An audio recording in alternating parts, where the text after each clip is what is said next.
observa lá e depois você testemunha. Um mais ou menos sabe. Um cego total, você já sabe. Eu tenho um olho. Qual é a visão aí? Tampa aí, vamos ver. Vem cá. Ele não lembra de seguir, né, pastor?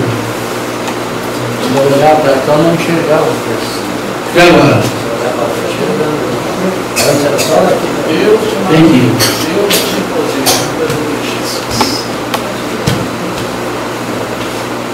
Acabou.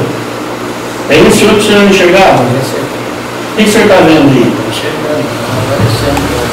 Isso não enxergava nada mais. O que é, rapaz? Lá no que eu estou fazendo? Ainda está só assim, está bem, mas está melhorou. Antes eu enxergava os lados. Eu compreendi. É por isso que eu fiz esse teste com ele. Para saber se a sua vista está voltando ao normal passado. Voltando totalmente. Tá?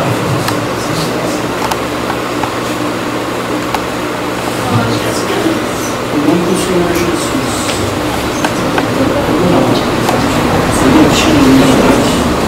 Eu expulso a Deus. Ordeno. Em nome de Jesus, meu Deus, Deus Senhor. Te restaura. Agora. Mudou mais ou não? Agora sim. Melhorou. Sabe o que está fazendo? Tá boa. Aleluia. O que você está fazendo? Abanando. Falando o quê? Abanando, tá.